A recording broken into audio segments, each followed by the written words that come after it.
Hi, if you are here, you are probably wondering how you can balance your piece, how you can go from very ugly, poor to something very beautiful, luxurious design with very high and professional look and finish. And I'm here to tell you that it's absolutely possible. There's just a couple of things that you need to remember about, and I'm here to guide you during the entire process. So many of you are coming back to me, many of my students are coming back to me and are telling like, hey, I started my pour. I watched so many tutorials online and I started my first geode pour, and I found myself so frustrated because like nothing is going the way that I hoped it's gonna go. The resin is just flowing on different directions. It's going under the druzes, like those lines are disappearing. This is not turning the way I wanted to. The gold is overtaking the painting. So there's so many things that you probably haven't expected, right? You thought that you can just pour the lines and everything is gonna be absolutely amazing, and the resin is gonna go and live their own life. Resin, you need to remember that resin is a fluid art at the end of the day, and I make this my my art, self-taught art, um, like goal, self-taught artist goal, to control the resin to the best as I can, to the fullest as I can, absolutely, as it's possible, and to achieve the design with the resin that I want to, right?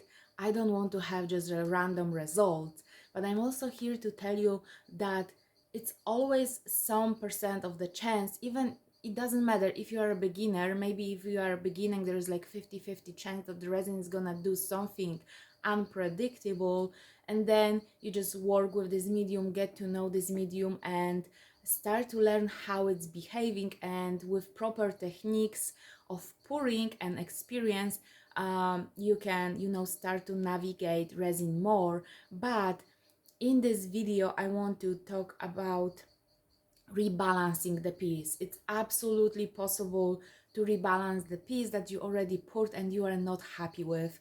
I'm already 3 years in the resin work, and I must tell you that there's still a couple of times when I don't really like the outcome when I pour the first layer of resin.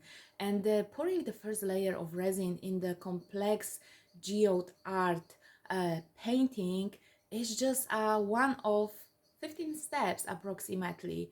And this is what I always remind myself about. You can always go in and bring more balance, more color, more details, more highlights that are gonna hide the areas that you don't really like, or you're gonna put just the focus on different part of the painting that you want your viewer to focus more, and this way they're not gonna notice those like fizzy lines or something that didn't go the way that you wanted to, right? And created something unexpected. And you have a couple of options to do that. Never, please never try to rebalance your piece when the resin is still wet and it's not cured. When you pour your first layer of resin, even if it's not going exactly the way that you want to, just let it be, let it cure, and then come with a very clean mindset the next day with a fresh eye, and then work on the piece further. And the first thing that you can work with are just metallic gold accents. They will make the druzy and the crystal design pop. They will bring some, luxurious, a little bit of luxurious accent. You can control the gold when you do it on the second layer rather than when you pour it with your first layer of resin, because gold is such an unpredictable medium, and I know that some of you are loving the gold accent so much that you are pouring gold with your first layer of resin. So please stop. If you want to have a controlled outcome, especially if you use heat gun, never use gold in your first pour or the heat gun altogether, like blowtorch and no gold in your first pour. But we are talking now about rebalancing your piece. So you can use those gold accents to bring a little bit of more structure to the piece and highlights, and make those parts of the crystal design or a little bit of lines or the edge, the final edge of your pour pop a little bit more and stand out, right? Because it's a lot about the contrast. If you use a lot of similar colors, you just need a little bit more contrast in the piece. So it doesn't matter if you need more of the color or more of the white and very delicate look. You can achieve it with working with posca pens, acrylic pens, you know, and you can draw those lines in the piece. And I'm always looking at the parts of the painting that I really don't like or I really like. So the very high edges of the spectrum, like what I really like and I want it to even stand out more and be more visible, and what is it in the painting that I really don't want there, right? And how I can cover it and how I can hide it. So Posca pens are an amazing tool. Gold lines, gold leaf lines are an amazing tool. You can go in and bring a pieces of druzy, a pieces of glass, crystal beads as a highlights. I have also some molds that I'm using from Art for Start, which I also cast small pieces of resin, like crystal creations that I can use in my highlights as well. But if you want to know more about that and how to create those highlights, please check my descriptions. I'm having some detailed lessons uh, about this topic, but there are so many things that you can do before you even finish the piece, before it's everything is possible. And every time you add a small accent, the piece is changing the balance. So always focus one step at a time, always focus on bringing just small detail. Don't overthinking, don't plan like a full-blown finish, detailed finish from start till the end. Just do one thing that you feel like 80%, at least 80% certain that you want to leave it there or cover it, and just do this one thing. And then look at the piece with a fresh perspective and fresh eye. And yeah, this is my best advice. Never throw away the piece that is not going your way. Even like in the last piece that I was pouring, the dark green that you see on the thumbnails, I was able to even rebalance the druzy and bring the druzy on top after everything was already cured, and rebalance the piece, right? And bring more detailed work to change it completely. And I must tell you, when I poured this, I was like, oh my God, I really don't like this piece. This is so not nice. But I decided to create a full training from it when I'm talking about what I'm not liking and how I'm rebalancing it and how you can do it as well. And all of those decision making, this is important, right? Because it's so easy to just follow someone and just like put a couple of pigments in the cups and pour around the crystals. But the real challenge and help that I can offer, it's how to rebalance the piece when the pour is not going the way that you want to. So if you want to learn more, if you want to really learn more in the details, check the description. I'm gonna leave you the link to the full training about that, where I'm covering every step of the way, all of my thought process, why I'm doing it, what it's changing, how it's changing, what options do you have to make a difference, right? I'm also in this training, I'm also introducing some very unique way of finishing this piece, which is more of like wispy effect with gold touches that I haven't seen anywhere before. And this is something that you can also do in the second stages of the pouring. If you feel rushed in the process of pouring, if you feel like your resin is curing and you don't have much choice of thinking about what you are doing, you can always stop. Remember that you don't have to complete your pour from start to finish.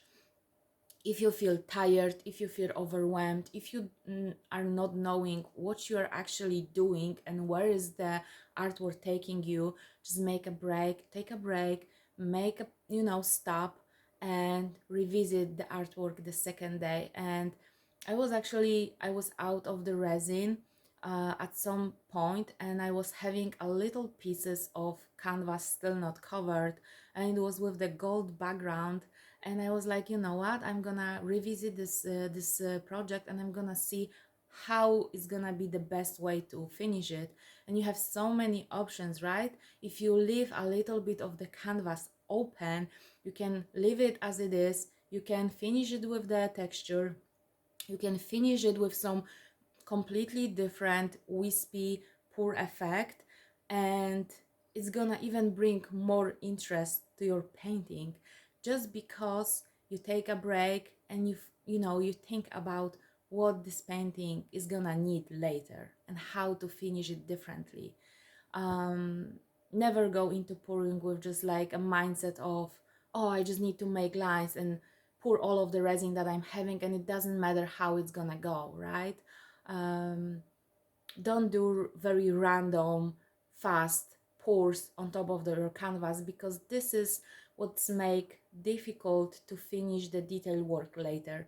This is what I found so many of my students struggling with, doing the detail line work and rebalancing the piece later, just because the resin was all over the place and it was so difficult to find a pattern, to find a structure in the piece.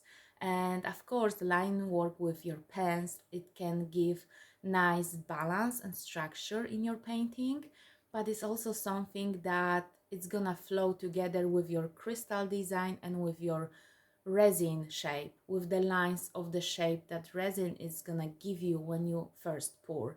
So yeah, I'm here to help you in every stage of the process.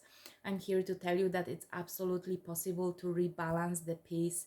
And if, for example, the piece is gonna be like too dark or too light, there's gonna be color missing, remember that you can always come back with some glitter lines or some pen lines. And if you add a little bit of the pens on top of white or on top of the color, you will see right away that it's gonna change the dynamic of the piece completely. So never give up of your painting just after your first pour. Even if it's not going the way that you want it to go, give it a shot, give it a chance, come back, bring some pens, bring some line work, bring some highlights, and work on this baby before you give up. And my goal is always 80% of being happy with the piece. If I'm 80% happy with the painting, I'm just leaving it. If you are a perfectionist, remember about this step, and remember that it's important to let it be after you are at the stage of being satisfied to this level.